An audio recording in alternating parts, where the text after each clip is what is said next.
పరిపాలనలో ఎప్పుడు బిజీగా ఉండే తెలంగాణ రాష్ట్ర ముఖ్యమంత్రి రేవంత్ రెడ్డి హోలీ పండుగ వేడుకను మాత్రం ఆనందోత్సాహాల మధ్య జరుపుకున్నారు. పార్టీ నేతలు, ప్రభుత్వ అధికారులతో కాకుండా తన మనవడితో హోలీ పండుగను జరుపుకున్నారు సీఎం. పరిపాలన వ్యవహారంలో ఎప్పుడు బిజీగా ఉండే తెలంగాణ రాష్ట్ర ముఖ్యమంత్రి రేవంత్ రెడ్డి హోలీ పండుగ వేడుకను మాత్రం ఆనందోత్సాహాల మధ్య జరుపుకున్నారు. పార్టీ నేతలు, ప్రభుత్వ అధికారులతో కాకుండా తన మనవడితో హోలీ పండుగను జరుపుకున్నారు సీఎం. హోలీ పండుగ సందర్భంగా రేవంత్ రెడ్డి తన మనవడు రేయాన్స్ రెడ్డితో పాటు సతీమణి గీతారెడ్డితో కలిసి రంగులు చల్లుకున్నారు. మనవడిని ఒడిలో కూర్చోబెట్టుకుని రంగులు చల్లుతూ పసివాడి ముఖంలో నవ్వులు చూసి మురిసిపోయారు ముఖ్యమంత్రి రేవంత్ రెడ్డి. అందరితో పాటే తెలంగాణ ముఖ్యమంత్రి రేవంత్ రెడ్డి దంపతులు సైతం తమ మనవడితో హోలీ జరుపుకున్నారు. సీఎం రేవంత్ రెడ్డికి ఏకైక కుమార్తె నమిషారెడ్డి, ఆమె కుమారుడే రేయాన్స్ రెడ్డి. రేవంత్ రెడ్డి మనవడికి అతని తల్లిదండ్రులు పెట్టిన పేరు రేయాన్స్ అని పెట్టారు. తాత పేరుతో మొదటి అక్షరం వచ్చే విధంగా రేయాన్స్ అని పెట్టారు. అయితే బాబు తల్లిదండ్రులు రేయాన్స్ అని పేరు పెట్టుకుంటే సీఎం రేవంత్ రెడ్డి మాత్రం తన మనవన్ని రుద్రాదేవ్ అని ముద్దుగా పిలుచుకుంటాడు. ఈ విషయాన్ని గతంలో కూడా ఒకసారి ఆయన స్వయంగా చెప్పుకొచ్చారు. రేవంత్ రెడ్డిని రేయాన్స్ అనే ఇష్టమే కాదు, సెంటిమెంట్ కూడా. ఎన్నికల సమయంలో రేవంత్ రెడ్డి తొలిసారిగా కొడంగల్లో ప్రచారం చేపట్టిన సమయంలో కూడా మనవన్ని ఎత్తుకొని తన కాన్వాయ్పై ప్రజల మధ్యకు వెళ్లారు. బాబు పుట్టిన సమయంలో కూడా ఉయ్యాలలో ఉన్న ఫోటోని చూపిస్తూ తన మనవడు పుట్టాడని అభిమానులతో తన సంతోషాన్ని షేర్ చేసుకున్నాడు సీఎం. సీఎం రేవంత్ రెడ్డి మనవడు రేయాన్స్ ముఖ కలీవకలు, నవ్వుతుంటే పోలికలు కూడా అచ్చు తాత రేవంత్ రెడ్డి స్థాయిలో ఉండటంతో ఆయన అభిమానులు, ఫాలోవర్స్ తెగ సంబరపడిపోతున్నారు. మనవడితో హోలీ ఆడుతున్న ముఖ్యమంత్రి ఫోటోను సోషల్ మీడియాలో షేర్ చేస్తూ శుభాకాంక్షలు తెలిపారు. హోలీ సంబరాల్లో మంత్రి జూపల్లి కృష్ణారావు సందడి చేశారు. కొల్లాపూర్ పట్టణంలో కలర్ఫుల్ హోలీని మంత్రి గ్రాండ్ గా సెలబ్రేట్ చేసుకున్నారు.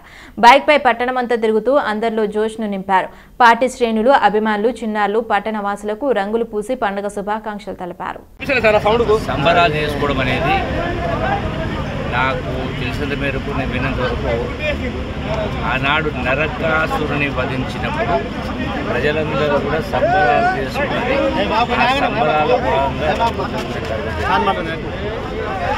మరి ఈరోజు హోలీ పండుగ కూడా ఇంచుమించుగా అదే పద్ధతిలో ప్రజాస్వామ్యాన్ని వధించినటువంటి వాళ్ళను వధించినాం కాబట్టి ప్రజలు తిరుగుబాటు చేసి ప్రజాస్వామ్యం పరిడబిల్లని చెప్పని ఆ వధించిన కారణంగా ప్రజలు ఈరోజున మళ్ళీ అంటే రంగు జరుపులు కాకుండా సంబరాలు చేసుకుంటారు.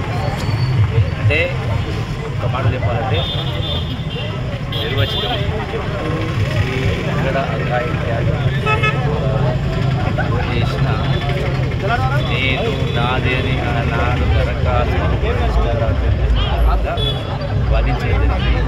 అదే పద్ధతిలో ఇలా ప్రజలు ప్రజాస్వామ్యాన్ని వధించినటువంటి వాళ్ళను వధించడం జరిగింది కాబట్టి మళ్ళీ హోలీలో అందరూ దానికి దీనికి పోలిక ఉంది అనే నా భావం. పార్లమెంట్ ఎన్నికల నేపథ్యంలో కాంగ్రెస్ అభ్యర్థుల ఖరారు ప్రక్రియ కొనసాగుతోంది. బీజేపీ, బీఆర్ఎస్ పార్టీలు ఇప్పటికే పూర్తి స్థాయిలో అభ్యర్థులు ప్రకటించగా కాంగ్రెస్ మరో 8 స్థానాలకు అభ్యర్థులను ఖరారు చేయాల్సి ఉంది. ఈ నెల 27 వరకు ఈ సస్పెన్షన్ ముగిసేలా కనిపించడం లేదు. అదే రోజు ఢిల్లీలో కాంగ్రెస్ సెంట్రల్ ఎలక్షన్ కమిటీ సమావేశం ఉంది. ఆ సమావేశం తర్వాత ఈ మిగిలిన 8 స్థానాలకు అభ్యర్థులను ప్రకటించే అవకాశం ఉండటంతో ఆశావాహుల్లో ఉత్కంఠ నెలకొంది. మరిన్ని వివరాలు మా పొలిటికల్ బ్యూరో చీఫ్ శ్రీనివాస్ అందిస్తారు. పార్లమెంటు ఎన్నికల నేపథ్యంలో కాంగ్రెస్ పార్టీలో ఆశావాహుల మధ్య పోటాపోటీ వాతావరణం ఏర్పడింది. కాంగ్రెస్ రాష్ట్రంలో అధికారంలో చేపట్టాక ఒకరొకరు బయటికి వెళ్ళిన నేతలు కూడా పార్టీలోకి రావడంతో పోటీలకు అంటే పార్లమెంటు స్థానాలకు ఒక్కసారిగా డిమాండ్ పెరిగిన పరిస్థితి మనం చూస్తున్నాము. అసెంబ్లీలో కూడా లేని పోటీ, అసెంబ్లీ స్థానాల సమయంలో కంటే ఎక్కువగా పార్లమెంటు స్థానాలకు పోటీ ఎక్కువైపోయింది. ఎందుకంటే గతంలో అసెంబ్లీ సీట్లు దక్కని వారంతా కూడా ఇటు పార్లమెంటు స్థానాల కోసం, పార్లమెంటు టికెట్ కోసం ప్రయత్నం చేస్తున్నారు. మరోవైపు పార్లమెంటు కోసమే అసెంబ్లీ స్థానాలను, అసెంబ్లీ ఎన్నికల్లో పోటీకి దూరంగా ఉన్నటువంటి నేతలు కూడా ఉన్నారు. మొత్తం మీద అప్పుడు టికెట్ రాని వాళ్ళు కొందరైతే కేవలం పార్లమెంటు ఎన్నికలకే పోటీ చేయాలని నిర్ణయించుకొని ప్రయత్నం చేస్తున్న వారు మరికొందరు. వీరందరి మధ్య పోటీ వాతావరణం ఏర్పడింది. ఇప్పటికే 17 స్థానాలలోగా 17 ఎంపీ స్థానాల్లో గాను 9 స్థానాలకు ఇప్పటివరకు కాంగ్రెస్ పార్టీ అభ్యర్థులను ప్రకటించింది. అయితే కాంగ్రెస్ కంటే ముందంజలో ఉన్నాయి బీజేపీ, మొత్తం స్థానాలకు అభ్యర్థుల్ని ప్రకటించి బీజేపీ ముందు స్థానాల్లో ఉంటే తర్వాత బీఆర్ఎస్ పార్టీ కూడా 17 స్థానాలకు కూడా ఇప్పటికే అభ్యర్థులను ఖరారు చేసింది. ఇక వారు ప్రచారాని కోసమే సన్నాహాలు చేసుకుంటున్న పరిస్థితి. అది ఆ రెండు పార్టీలు గతంలో రాష్ట్రంలో అధికారంలో కొనసాగిన ప్రస్తుతం ప్రతిపక్షంలోకి వచ్చినటువంటి బీఆర్ఎస్ పార్టీ ఒకవైపు అయితే కేంద్రంలో అధికారంలో ఉన్న పార్టీ జాతీయ పార్టీ బీజేపీ ఒకటి. కాబట్టి ఆ రెండు పార్టీలు ఇప్పటికీ అభ్యర్థులు ప్రకటించినప్పటికీ కాంగ్రెస్ పార్టీ మాత్రం అభ్యర్థుల ప్రకటనలో ఆచితూచి వ్యవహరిస్తోంది. ఈ నెల 27 తారీఖున ఢిల్లీలో ఎలక్షన్ కమిటీ ప్రధాన election committee Congress party AICC election committee భేటీ ఉండడంతో అప్పుడే ఖరారయ్యే అవకాశం ఉన్నట్లు తెలుస్తుంది. మిగతా 8 స్థానాలకు అభ్యర్థులు ఎవరెవరు, ఎక్కడ నుంచి ఎవరు పోటీ చేస్తారనే విషయంలో ఒక స్పష్టత వచ్చే అవకాశం ఉంది. 27వ తారీఖున ఢిల్లీలో జరిగే ఈ సెంట్రల్ ఎలక్షన్ కమిటీకి పిసిసి అధ్యక్షుడు అలాగే సీఎం రేవంత్ రెడ్డితో పాటు కమిటీ సభ్యుడిగా ఉత్తమ్ కుమార్ రెడ్డి అలాగే డిప్యూటీ సీఎం బట్టి విక్రమార్క కూడా వెళ్ళే అవకాశం కనబడతా ఉంది. ఇప్పటికే వాళ్ళ పర్యటన ఖరారైనట్లు కూడా తెలుస్తూ ఉంది. ఇదిలా ఉంటే మరోవైపు ఈ 8 స్థానాలకు గాను ఎవరెవరు అభ్యర్థులు ఎక్కడి నుంచి బరిలోకి దింపితే బాగుంటుంది. ఇప్పటికే ఒక పార్టీలో అయితే అంతర్గత చర్చ మొదలైంది. బీజేపీ అలాగే బీఆర్ఎస్ అభ్యర్థులను ప్రకటించిన అభ్యర్థుల బలాబలాలేంటి అక్కడ ప్రాంతాల్లో అనే దాని మీద కూడా కాంగ్రెస్ అధిష్టానం కావచ్చు, కాంగ్రెస్ రాష్ట్ర నేతలు, పిసిసి అధ్యక్షుడు సీఎం రేవంత్ రెడ్డి అలాగే ముఖ్య నేతలు అలాగే ఇన్ఛార్జ్ దీపాదాస్ మున్షి కూడా అంచనాలు వేస్తున్నారు. ఒక అంతర్గత సమీక్ష అయితే జరుగుతున్న పరిస్థితి మనకు తెలుస్తూ ఉంది. ఇప్పటికే ఇరు పార్టీలు అలా బీఆర్ఎస్ బీజేపీ అభ్యర్థుల బలాబలాలను బట్టి అక్కడ ఎవరిని దించితే బాగుంటుంది అనే ఆలోచనలు అయితే చేస్తుంది, సమాలోచనలు చేస్తుంది. ఇవన్నిటి దృష్టిలో పెట్టుకొని ఇప్పటికే ఒక్కొక్క నియోజకవర్గానికి 3 చొప్పున అభ్యర్థులను సెంట్రల్ ఎలక్షన్ కమిటీకి పంపించడం జరిగింది. వీరిలో ప్రధానంగా ఆదివాసీ జిల్లా కావడం, ఆ ఆదిలాబాద్ పార్లమెంట్ స్థానంలో ఆదివాసీలో కేటాయించడంతో అక్కడ రిమ్స్లో ఉన్నటువంటి ఒక డాక్టర్ ప్రేమలత అనే ఒక పేరు వినబడుతుంది. అలాగే ఇతర ప్రభుత్వ శాఖల్లో పనిచేసినటువంటి ఒక ఉద్యోగస్తుల పేర్లు కూడా తెరపైకి వస్తున్నాయి. అలాగే ఖమ్మం సీటు నుంచి చూసుకున్నట్లయితే ఒకవైపు మంత్రి పొంగులేటి శ్రీనివాసరెడ్డి సోదరుడు పొంగులేటి ప్రసాద్ రెడ్డి అనే ఓ పేరు తెర మీదకి వస్తుంది. అదే సీట్ను కూడా మల్లు బట్టి విక్రమార్క సతీమణి నళిని మల్లు గారు కూడా ఆశిస్తున్నట్లు తెలుస్తూ ఉంది. ఇప్పటి వరకు 9 స్థానాల్లో అభ్యర్థులు ఖరారైనా కూడా మరో 8 స్థానాల్లో ఖరారు కావాల్సి ఉండడం అనేది మాత్రం మొత్తం మీద పార్టీలో ఒక తీవ్రమైన చర్చకైతే దారితీస్తుంది. ఆ 8 స్థానాల్లో ఎలాంటి అభ్యర్థులు మరి ఖరారు అవుతారు, ఎవరిని ఈ అదృష్టం వరిస్తుందనేది వేచి చూడాల్సిందే రానున్న రోజుల్లో. 27 నాడు మాత్రమే ఒక సస్పెన్స్కు తెరపడే అవకాశం ఉన్నట్లు కూడా మనకు తెలుస్తుంది. ఇది మొత్తం మీద రానున్న పార్లమెంట్ ఎన్నికల్లో ఒక చర్చకు దారితీస్తున్నటువంటి ఒక ఆసక్తికరమైన వాతావరణానికి దారితీస్తున్నటువంటి కాంగ్రెస్ అభ్యర్థుల ఎంపిక కసరత్తు అనేది మనకు తెలుస్తూ ఉంది. వీడియో జర్నలిస్ట్ శ్యామ్ సుందర్తో శ్రీనివాస్, సిటీ విజన్, హైదరాబాద్. గాంధీ భవన్ నుంచి ఓటు స్టూడియో. బాగంబర్పేటలో కేంద్ర మంత్రి కిషన్ రెడ్డి పర్యటించారు. అయ్యప్ప స్వామి దేవాలయంలో స్వామి జన్మదిన వేడుకలు ఘనంగా జరిగాయి. బాగంబర్పేట అయ్యప్ప స్వామి దేవాలయంలో శ్రీ స్వామివారి జన్మదిన వేడుకలు కన్నుల పండుగగా జరిగాయి. శేఖర్ రెడ్డి గురుస్వామి ఆధ్వర్యంలో జరిగిన ఈ వేడుకల్లో కేంద్ర మంత్రి కిషన్ రెడ్డి, ఎమ్మెల్సీ బల్మూరి వెంకట్, కార్పొరేటర్ పద్మా వెంకట్ రెడ్డి, మాజీ కార్పొరేటర్ పద్మావతి, డిపి రెడ్డిలు పాల్గొన్నారు. Kukatpally one city gated community Holi సంబరాల్లో మల్కాజ్గిరి కాంగ్రెస్ అభ్యర్థి సునీత మహేందర్ రెడ్డి పాల్గొన్నారు. పండుగలు ప్రజల మధ్య ఐకమత్యాన్ని పెంచుతాయన్నారు.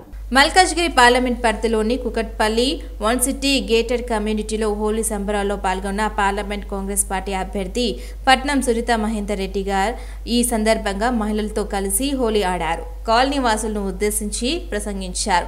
పండుగలు ప్రజల మధ్య ఐకమత్యాన్ని పెంచుతాయన్నారు. వచ్చే పార్లమెంట్ ఎన్నికల్లో కాంగ్రెస్ పార్టీకి మద్దతు తెలపాలని కోరారు. కార్యక్రమంలో స్థానిక కాంగ్రెస్ నేతలు, కార్యకర్తలు పాల్గొన్నారు. గౌరవ ముఖ్యమంత్రి రేవంత్ రెడ్డి గారు పెట్టిన 6 గ్యారంటీ స్కీమ్స్ కానీ ఇంకా ఆయన dare and dash dynamic leader కాబట్టి పేద ప్రజల కోసం ఎన్నో సమస్యలు ఎదుర్కొని ఆయన ఈ స్టేజ్కి వచ్చింది కాబట్టి గతంలో గత ప్రభుత్వాన్ని ఎదుర్కొని తట్టుకొని ఒక ముఖ్యమంత్రిగా అయిందంటే మామూలు విషయం కాదు. అందుకే నేను పార్టీలో జాయిన్ అవ్వడం జరిగింది. గత ప్రభుత్వంలో కూడా మేము ఎన్నో అవమానాలు మా ప్రజల మీద, మా కార్యకర్తల మీద చాలా అవమానాలు, కేసులు పెట్టి వాళ్ళని చాలా ఇబ్బంది పెట్టిన మాట వాస్తవమే. అందుకే నేను కాంగ్రెస్ పార్టీకి రావడం జరిగింది. కాబట్టి నేను ఇక్కడ వచ్చి అభివృద్ధి చేద్దామని మల్కాజ్గిరిలో తప్పకుండా మీకు అందుబాటులో ఉంటా. ఎందుకంటే గతంలో సీఎం రేవంత్ రెడ్డి గారిని అత్యధిక మెజార్టీ ఇచ్చి మీరు గెలిపించడం జరిగింది. ఇప్పుడు కూడా ఆయన సొంత కాన్స్టిట్యున్సీ నాకు ఇవ్వడం అంటే మామూలు విషయం కాదు. వాళ్ళ ఫ్యామిలీకి ఎవరికో ఇవ్వాలి. రంగారెడ్డి జిల్లాలో పార్టీలు మారే వ్యక్తులు ఎవరో తెలంగాణ ప్రజలకు బాగా తెలుసునన్నారు బీజేపీ సీనియర్ నేత కొలన్ సింగారెడ్డి. గతంలో కాంగ్రెస్ నుంచి గెలిచి బీఆర్ఎస్ లో చేరి మంత్రి పదవి పొందిన సబితా ఇంద్రారెడ్డి పార్టీలు మారడం గురించి మాట్లాడడం హాస్యాస్పదంగా ఉందన్నారు. బీఆర్ఎస్ పార్లమెంట్ సన్నాహక సమావేశంలో ఎమ్మెల్యే సబితా ఇంద్రారెడ్డి చేసిన వ్యాఖ్యలపై స్పందించారు. చేవెళ్ల పార్లమెంట్ తో పాటు 12 స్థానాల్లో బీజేపీ విజయం సాధించబోతుందని ధీమా వ్యక్తం చేశారు. ఆరిపోయే దీపం లాంటిది బీఆర్ఎస్ అని ఎద్దేవా చేశారు. టీఆర్ఎస్ పార్టీ నాయకురాలు మాజీ మంత్రివర్యులు అయినటువంటి సబితా ఇంద్రారెడ్డి గారు వాళ్ళ పార్టీ కార్యకర్తల సమావేశంలో మీడియా ద్వారా పార్టీలు మారిన వ్యక్తులకు ఓటుతో బుద్ధి చెప్పాలని చెప్పి వారు పిలుపునిచ్చారు. ఇది ఎవరికి వర్తిస్తుందో ఒకసారి ఆమె ఆలోచన చేయాల్సిన అవసరం ఉంది. ఆమె గతంలో ఒక కాంగ్రెస్ పార్టీ చేయి గుర్తు ద్వారా శాసనసభ్యురాలుగా గెలిచి కాంగ్రెస్ పార్టీ గుర్తుతో ఎమ్మెల్యేగా ఉంటూనే బీఆర్ఎస్ పార్టీలో చేరి మంత్రి పదవి పొంది నైతిక హక్కును కోల్పోయినటువంటి సబితా ఇంద్రారెడ్డి గారు ఈనాడు భారతీయ జనతా పార్టీ నాయకుడిని కొండా విశ్వేశ్వరరెడ్డి గారిని ఆ విధంగా మాట్లాడడాన్ని తీవ్రంగా ఖండిస్తూ ఉన్నాం. కొండా విశ్వేశ్వరరెడ్డి గారికి కుటుంబానికి ఉన్నటువంటి ఒక చరిత్ర, కొండా విశ్వేశ్వరరెడ్డి గారికి ఉన్నటువంటి నిబద్ధత, నిజాయితీ, నీతి నీ బీఆర్ఎస్ పార్టీకి ఉన్నదా అని చెప్పి ప్రశ్నిస్తూ ఉన్నాం. నీ అభ్యర్థి ఎవరినాడు? మీరు ఎవరిని అడుగుతూ ఉన్నారు? నీ అభ్యర్థి 10 పార్టీలు మారాడు, మీరు 4 పార్టీలు మారారు. మీరు ఆయనాడు ప్రజలకు చెప్పేది. మీకు నిజంగా భారతీయ జనతా పార్టీగా మేము డిమాండ్ చేస్తూ ఉన్నాము. మీకు దమ్ము ధైర్యం ఉంటే, విశ్వాసం ఉంటే రేపు జరగబోయే పార్లమెంట్ ఎన్నికల్లో మళ్ళీ మొన్న జరిగిన శాసనసభ ఎన్నికల్లో ఏ మెజారిటీ వచ్చిందో ఆ మెజారిటీని నువ్వు నిరూపించుకోవాలని చెప్పి నేను డిమాండ్ చేస్తూ ఉంది భారతీయ జనతా పార్టీ. నిరూపించుకోకుంటే రాజకీయంగా సన్యాసం తీసుకున్నటువంటి ముందుకు రావాలని చెప్పి కూడా డిమాండ్ చేస్తూ ఉన్నాం. ఏదేమైనా చేవెళ్ళ కాదు, తెలంగాణలో 12 నియోజకవర్గాల్లో భారతీయ జనతా పార్టీ జెండా ఎగరబోతూ ఉంది. నరేంద్ర మోడీ గారి చరిష్మా ద్వారా ప్రజలంతా బీజేపీకి ఓటు వేయబోతూ ఉన్నారు. మీరీనాడు మీది ఆరిపోయే దీపం లాంటిది మీ బీఆర్ఎస్ పార్టీ అనే విషయాన్ని ప్రజలు చెప్తా ఉన్నారు, సమాజం చెప్తా ఉంది. మీకు కూడా తెలుసు. అయినా ఇలాంటి అవాకుల చవాకులతోటి ప్రజల్ని మోసం చేసే చర్యలు తీసుకోవద్దని చెప్పి నేను విజ్ఞప్తి చేస్తా ఉన్నాను. వరంగల్ జిల్లా దేవరుప్పల మండలం లక్ష్మీబాయి తాండాలో క్షేత్రస్థాయి పర్యటన చేశారు మాజీ మంత్రి సిద్దిపేట ఎమ్మెల్యే హరీష్ రావు. రైతుల పరిస్థితి దయనీయంగా ఉందన్నారు. ఒక్కో రైతు 4-5 బోర్లు వేశామని చెప్పారన్నారు. పంటలు ఎండుతున్నా కాంగ్రెస్ ప్రభుత్వం చిల్లల మల్లర చేష్టలకు పాల్పడుతుందన్నారు. 180 మంది రైతులు ఆత్మహత్యకు పాల్పడుతున్నారన్నారు. కనీసం క్షేత్రస్థాయికి అధికారుల బృందాన్ని కూడా పంపలేదన్నారు. మళ్లీ రైతులు అప్పుల పాలవుతున్నారని వెల్లడించారు. లక్ష్మి అనే రైతు 6 బోర్లు వేశానని, సత్యమ్మ 4 బోర్లు వేశానని, జంకు 9 బోర్లు వేశానని, శివశంకర్ 6 బోర్లు వేశానని, విజయ 4 బోర్లు వేశామని, వేసిన పంటలో బారాన ఎండిపోయింది, చారాన్నే మిగిలింది, అది కూడా వస్తుందా రాదా అనేటువంటి ఆందోళన రైతుల కళ్ళల్లో కనబడ్డది. ఇంత జరుగుతూ ఉంటే, పరిస్థితి క్షేత్రస్థాయిలో ఇంత గంభీరంగా ఉంటే ఈ రాష్ట్ర ప్రభుత్వానికి చీమగుట్టినట్టు కూడా లేదు. ఆ రైతులతో నిన్న నేను మాట్లాడినప్పుడు గత 10 ఏళ్లలో ఎన్నడూ ఇట్లాంటి పరిస్థితి రాలేదు. కేసీఆర్ గారు ఉండగా ఒక గుంట కూడా ఎండలేదు. ఈ ప్రభుత్వం వచ్చిన తర్వాత పరిస్థితి దయనీయంగా ఉంది. మా తండాలో తాగడానికి కూడా నీళ్లు రావడం లేదు. వారం రోజులకు ఒక్కసారి మంచినీళ్ళు వస్తూ ఉన్నాయి అని చెప్పి ఆ అక్కా చెల్లెలు ఎంతో ఆవేదన వెలుబుచ్చడం జరిగింది. అంటే 3 నెలల కాంగ్రెస్ పాలన చూస్తే ప్రజా సమస్యల మీద ఈ కాంగ్రెస్ పార్టీకి ప్రభుత్వానికి అసలు పట్టిలేదని మనకు స్పష్టంగా అర్థమవుతా ఉంది. కానీ అదే సమయంలో ప్రజల దృష్టి మరల్చడానికి చిల్లర ప్రయత్నాల మీద ఎక్కువ దృష్టి పెట్టినట్టు కూడా మనకు స్పష్టమవుతా ఉంది. రాష్ట్రంలో రైతులు గత 10 ఏళ్లలో ఎప్పుడూ లేనంత తీవ్రమైనటువంటి ఆందోళనలో ఇలా రాష్ట్రంలో రైతులు ఉన్నారు. ఒకవైపు ఈ రాష్ట్ర ప్రభుత్వం నీటి నిర్వహణ విధానం సరిగా లేక రైతులకు నీళ్లు ఇవ్వడంలో ఈ ప్రభుత్వం పూర్తిగా విఫలం చెందడం, మరోవైపు రైతు బంధు రాకపోవడం, మూడోది కరెంటు ఎప్పుడు వస్తుందో ఎప్పుడు పోతుందో అర్థం కాక ఈ వచ్చిరాని కరెంటుతో లో వోల్టేజీ కరెంటుతో మోటార్లు కాలిపోతూ ఉంటే ఇలా రైతుల మీద ఆర్థిక భారం పడుతున్నటువంటి పరిస్థితి. మరోవైపు వడగళ్ల వాన అకాల వర్షాలతోని కూడా ఈరోజు పంట నష్టం జరుగుతూ ఉంది. ఇవన్నీ కూడా ఒక తీవ్రమైనటువంటి ఆందోళనలో ఇలా రైతాంగం ఉన్నటువంటి పరిస్థితి. రాష్ట్రంలో దాదాపు 20 లక్షల ఎకరాల్లో పంట ఎండిపోయినట్టుగా మా పార్టీకి ప్రాథమికంగా అందుతున్నటువంటి సమాచారం. ఇలా 20 లక్షల ఎకరాల్లో పంట ఎండుతూ ఉంటే ఇప్పటికీ కాంగ్రెస్ వచ్చిన ఈ 100 రోజుల్లో 180 మంది రైతులు ఆత్మహత్య చేసుకున్నారు. మేడ్చల్ మల్కాజ్గిరి జిల్లా చెంగిచెర్ల దయనీయ పరిస్థితి నెలకొంది. ముస్లిం గూండాల దాడికి గురైన మహిళల పరిస్థితిని నేతలు అడిగి తెలుసుకున్నారు. నిందితులపై కఠిన చర్యలు తీసుకోవాలని డిమాండ్ చేశారు. కొట్లాడైన వీళ్ళందరూ గుంపు గుంపు వస్తారు. ఈయనేమన్నాడు జై శ్రీరామ్ అన్నాడు. ఒకటే వానికి ఎంత మంది గుంపు కొడుతుంటే మా తమ్ముడు నేను పోతే నాకు కూడా మొత్తం కొట్టి మొత్తం మెడ మొత్తం దింపి కొట్టిరు.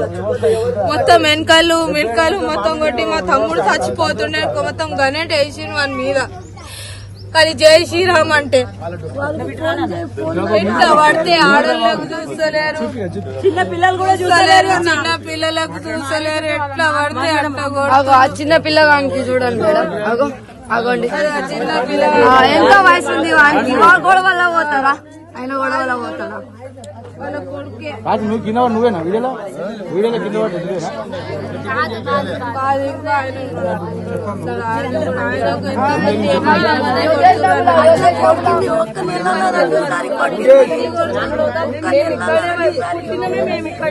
చెప్తే అదంతా పెట్టింది నాకు.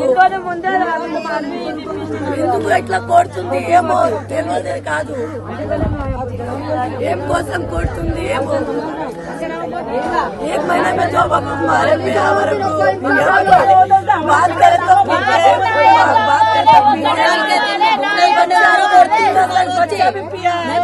బాగమ్మరపేట పాముల బస్తీ ప్రభుత్వం ఆసుపత్రి వద్ద నాలాలో మురిగి నీళ్లు వస్తున్నాయని ఆవేదన వ్యక్తం చేస్తున్నారు కాలనీవాసులు. అధికారులకు ఎన్నిసార్లు విన్నవించినా పట్టించుకోవడం లేదని తెలిపారు. బాగంబరపేట్ పాముల బస్తీ గవర్నమెంట్ హాస్పిటల్ వద్ద ఉన్న బస్తీలో గత 20 రోజులుగా వాటర్ వర్క్స్ నల్లాల్లో మురికి నీళ్లు వస్తున్నాయని టీడీ కాలనీలో వాటర్ వర్క్స్ అధికారులు ఎన్నిసార్లు చెప్పినా పట్టించుకోవడం లేదని ఆవేదన వ్యక్తం చేశారు బస్తీ వాసులు.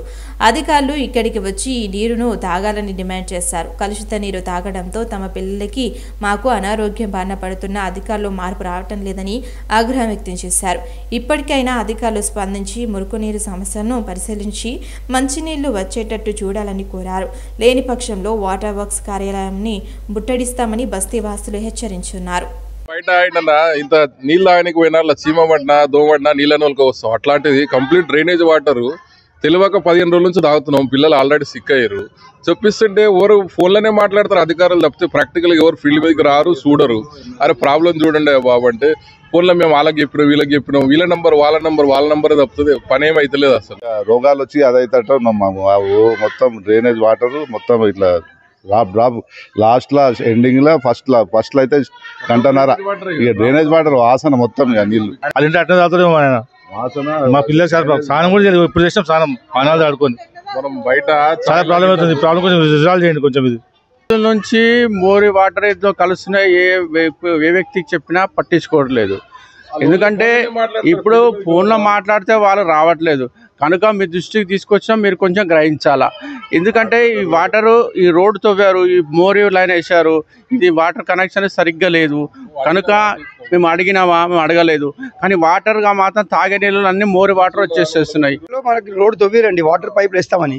అది దసరా దీపావళి అప్పుడు తవ్వినారు, ఇప్పటి వరకు లేదు. 3 నెలలు అట్లనే పెట్టేసి మొత్తం ఇంటి కూడా గుంతలు పెట్టేసి వాళ్ళు ఏం చేశారు, మరి 2-3 నెలలతో పైపులు వేసారు. ఆ పైపులు కూడా ఎక్కడ పైకి వేసేసారు. 3 ఫీట్ ఉన్న డ్రైనేజ్ అన్ని పైపులు తవ్వేసారు. మేము 2-3 వేలు పెట్టి మళ్ళీ చేయించుకున్నాము. ఇప్పుడు ఏమైపోయింది, ఆ డ్రైనేజ్ పైపులు అన్ని తవ్వేసి వెళ్ళిపోయారు. అది మొత్తం ఫ్రెష్ వాటర్ లో కలిసిపోతుంది. అది అసలు మోర్ నీళ్ళు కలిసి మాకు వాసన వచ్చి జ్వరాలు, పిల్లలు చిన్న పిల్లలు ఉన్నారు. మళ్ళీ దానికి ఏం చేస్తారో చెయ్యండి మీరు. మాకు మంచిగా ఉన్న రోడ్డు తవ్వి ఖరాబ్ చేసిండ్రు.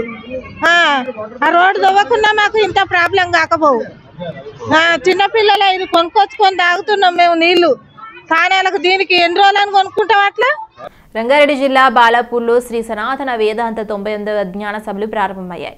మొదటి రోజు హోమాలు వివిధ ప్రాంతాల నుంచి వచ్చిన స్వామీజీలు, మాతాజీలు చేశారు. 98వ శ్రీ సనాతన వేదాంత జ్ఞాన సభలు శ్రీ వ్యాసాశ్రమ తృతీయ పీఠాధిపతులు పూజ శ్రీ పరిపూర్ణానందగిరి స్వాములు, హైదరాబాద్ జిల్లా ఆర్యవైశ్య మహాసభ శ్రీ మలయాళ స్వామి భక్త బృందం ఆధ్వర్యంలో బాలాపూర్లో 3 రోజుల పాటు యజ్ఞాలు, హోమాలు, స్వామివారి కళ్యాణాలు నిర్వహించడం జరుగుతుందని తెలిపారు. అందులో భాగంగా మొదటి రోజు హోమాలకు వివిధ ప్రాంతాల నుంచి వచ్చిన పీఠాధిపతులు, స్వామీజీలు, మతాజీలు హాజరయ్యారు. అలాగే భారీ సంఖ్యలో భక్తులు హాజరయ్యారు. స్వామీజీలు ఉపన్యాసాలతో హిందూ ధర్మం గొప్పతనం, సనాతన ధర్మం ప్రాముఖ్యతకు భక్తులు వివరిస్తున్నారు. ఈ రోజున చక్కగా ఉదయము ప్రణవ పతాక ఆవిష్కరణ జరిగింది. ఒక మంచి కార్యం చేయాలంటే సర్వస్వరూపమైనటువంటి, సర్వదేవతా స్వరూపమైనటువంటి, 33 కోట్ల దేవతల స్వరూపమైన, 7 కోట్ల మంత్రాల స్వరూపమైన, సర్వమైనటువంటి ప్రణవ పరమాత్మని మనం ప్రతిష్ఠ చేసుకున్నట్లయితే ఆ భగవంతుని యొక్క అనుగ్రహం చేత మనం జరుపుకోబోయే కార్యక్రమాలు దివ్యంగా భవ్యంగా జరుగుతాయి అనేది శాస్త్ర సమ్మతం. అందుకని ఉదయం 5:15 ప్రాంతాల్లో కార్యక్రమం మొదలుపెట్టి గణేష్ పూజ చేసుకొని ప్రణవ పతాక ఆవిష్కరణ చేయడం జరిగింది. అక్కడి నుంచి చక్కగా హోమాలు ప్రారంభమైనాయి. అలాగే మా శ్రీ మలయాళ స్వామి యొక్క చిత్రపటాన్ని, శ్రీ విమలానంద స్వామి యొక్క చిత్రపటాన్ని, శ్రీ విద్యానగిరి స్వామి వారి యొక్క చిత్రపటాన్ని ఆవిష్కరణ చేశారు. తర్వాత హోమాలన్నీ చక్కగా జరిగినాయి. ఆ తర్వాత భగవద్గీతలో 18 అధ్యాయాలు ఉంటాయన్నమాట. కాబట్టి ఆ అధ్యాయాలు 6 అధ్యాయాలు ఈరోజు చదివి దాని మీద అర్థాలు చెప్పడం జరిగింది అన్నమాట. భగవద్గీతలో ధర్మక్షేత్రి, కురుక్షేత్రి అనే పదాలతో గీత ప్రారంభమైంది. ధర్మో రక్షతి రక్షిత. మనం దాన ధర్మాలు చేసినట్లయితే ఆ ధర్మం మనని కంటిని రెప్పలాగా, చిన్నపిల్లాడిని తల్లిలాగా కాపాడుతుంది. కాబట్టి మానవులు ధర్మాత్ములుగా ఉండాలి కానీ దురాత్ములుగా ఉండకూడదు. కాబట్టి చర్పకురా చేదు అనేది అందరికీ తెలిసిందే. కాబట్టి మనం బాగుండాలి, అందరూ బాగుండాలి అనేది మంచి అమృత వాక్ అన్నమాట. కాబట్టి ధర్మం అనే పదం నీవు బాగుండు, ఇతరుల్ని కూడా చక్కగా బాగుండాలని కోరుకో అనే విధంగా ధర్మాన్ని తెలియజేసేది ధర్మ పదం.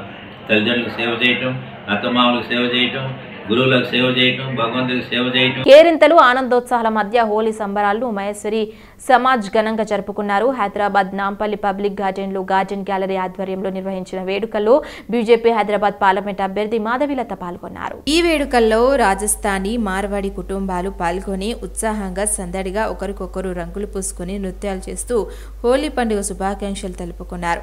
ఆహ్లాదకరమైన వాతావరణంలో ఈ వేడుకలు జరుపుకోవడం ఆనందంగా ఉందని మాధవీలత అన్నారు. భారతదేశ సంస్కృతి సాంప్రదాయాలను మహేశ్వరి సమాజ్ కాపాడుకుంటూ ముందుకు తీసుకెళ్తుందన్నారు. హోలీలో రంగుల మాదిరిగా ప్రజలకంతా ఒక్కటే అనే వేడుక ఈ హోలీ పండుగ అని ఆమె అన్నారు. వీళ్ళ ఆరోగ్యం గురించి, ఆరోగ్యం ఒక గొప్పతనాన్ని గురించి కొన్ని ఏండ్లగా వీళ్ళు ఈ పబ్లిక్ గార్డెన్స్ లో వాకింగ్ చేస్తూ ఒక స్వచ్ఛమైన గాలి మనిషికి ఎంత ముఖ్యమో తెలియజేయడానికి మా హైదరాబాద్ లోక్సభ పార్లమెంట్ నియోజకవర్గం నుంచి వీళ్ళందరూ ఇక్కడికి వస్తారు. హోలీ అనే శుభ సందర్భంలో హోలీలో ఎన్ని రంగులైతే ఉన్నాయో ప్రతి రంగుకి ఒక గొప్పతనం ఉంది అనుకుంటూ, ప్రతి రంగు ఈ భారతదేశంలో ఒక్కొక్క రాష్ట్రానికి సంబంధించింది అనుకుంటూ, ఇలా అన్ని రంగులు కలిసి మన జీవితంలో ఆనందాన్ని ఎలా నింపుతుందో అదే విధంగా ఈ భారతదేశం కూడా హిందువులు, ముస్లింలు అనే విభేదం లేకుండా, జాతి, కులాలు, మతాలు అనే విభేదం లేకుండా, స్త్రీ పురుషులు అనే ఆధిపత్యం లేకుండా అందరం కలిసి మెలిసి ఉండాలని చెప్పే ఒక అద్భుతమైన సమాజమే మహేశ్వరి సమాజ్ వాళ్ళు. దీనితో పాటు మార్వాడి సమాజం వాళ్ళు, దీంతో పాటు యావత్తు రాజస్థాన్ నుంచి ఉన్న అక్కడి వాస్తవ్యులు ఎవరైతే మన హైదరాబాద్ లోక్సభ పార్లమెంట్ లో ఉన్నారో వీళ్ళ భోజనాలే కాదు, వీళ్ళ స్వీట్లే కాదు, వీళ్ళ చరిత్రనే కాదు, వీళ్ళ మనసులు, పండుగలు కూడా దేశాన్నంతా ఒక్కటి చేసే శక్తి వీళ్ళల్లోనే ఉంది. అన్నిటికన్నా గొప్ప విషయం ఏమిటంటే భారతదేశం ఒక ఏదైతే ఆ ప్రహరీ ఉందో దాన్ని ఓ కాలంలో మొఘలుల నుంచి కాపాడారు వీళ్ళు. అదే విధంగా ధర్మ సంస్థాపనకి కూడా 2024లో కూడా అదే విధంగా యోధుల వలె నిలబడతారు వీళ్ళందరూ. ధర్మ సంస్థాపనని కులమత విచక్షణాలు లేకుండా, హిందూ ముస్లింలనే భేదం లేకుండా ఈసారి కూడా ధర్మ సంస్థాపన చేసి అందరినీ గర్వకారణం చేస్తారు. రంగారెడ్డి జిల్లా మహేశ్వరం మండలం పరిధిలోని నందుపల్లిలో హోలీ పండుగ రోజు విషాదం నెలకొంది. స్నేహితులతో ఈతకు వెళ్లి సంగం జగన్ అనే యువకుడు మృతి చెందాడు. రంగారెడ్డి జిల్లా మహేశ్వరం మండలం పరిధిలో నందుపల్లి గ్రామంలో హోలీ పండుగ విషాదాన్ని నింపింది. సంగం జగన్, కొమ్ము సురేందర్ వీరిద్దరు హోలీ పండుగ అనంతరం స్నేహితులతో ఈతకు వెళ్లారు. చెరువులో ఈత కొడుతూ సందర్భంలో ఒకరిని ఒకరు పట్టుకుని నీటిలో మునిగిపోయి మృతి చెందారు. స్థానికుల సమాచారం మేరకు సంఘటన స్థలానికి చేరుకున్న మహేశ్వరం పోలీసులు పోస్టుమార్టం నిమిత్తం ఉస్మానియా ఆసుపత్రికి తరలించి కేసు నమోదు చేసి దర్యాప్తు చేపట్టారు.